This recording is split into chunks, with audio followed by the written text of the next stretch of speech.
Hello, everyone. Today I will be discussing non-biological trace evidence analysis.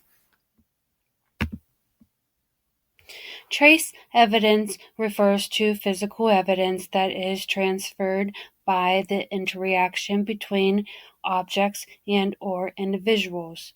These materials are often microscopic but can provide valuable information about what may have occurred, where the sample may have come from, and how the materials may have transferred.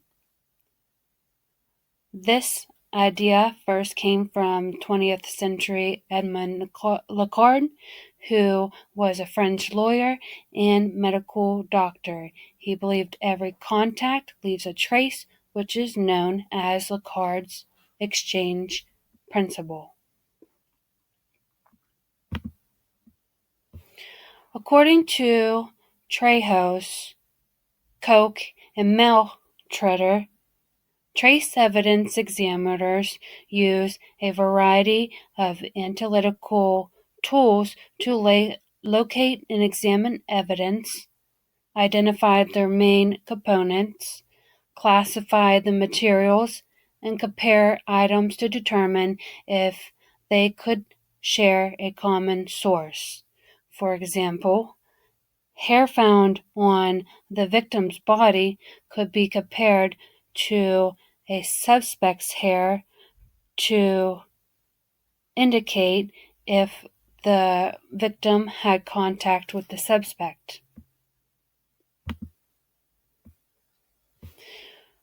Trace examinations require a series of microscopical and instrumental analysis to fully characterize the features of trace materials and to evaluate the significance of the observed properties. Trejos, Koch, and Meltretter imply such analyses range from a physical comparison of items to determine if there is a physical fit, to analysis of the color, construction, and composition of materials to determine if the differences can warrant an exclusion of potential source. This analysis could be used in court.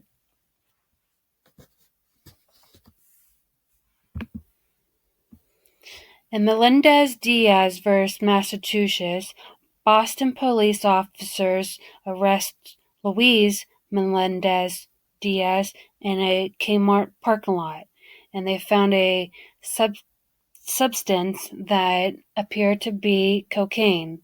The officers submitted several bags of the powdery substance to a state laboratory for chemical analysis.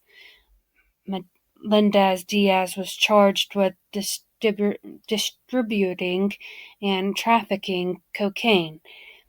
Melendez-Diaz objected to the introduction of evidence claiming that under Crawford v.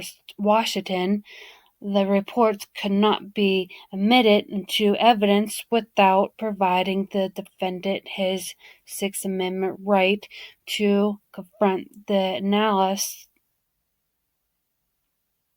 who performed the testing.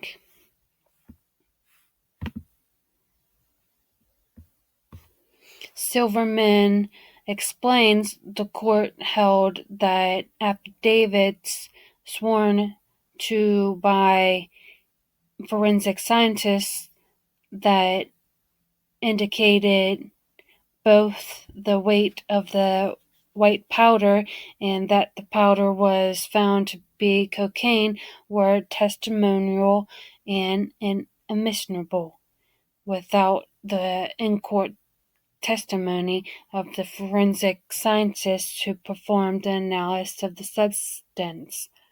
The court concluded affidavits such as the ones in Melendez-Diaz fall within the category of testimonial statements that are subject to the confrontation requirement. The analyst must testify in court to admit the results. And that concludes my presentation for today.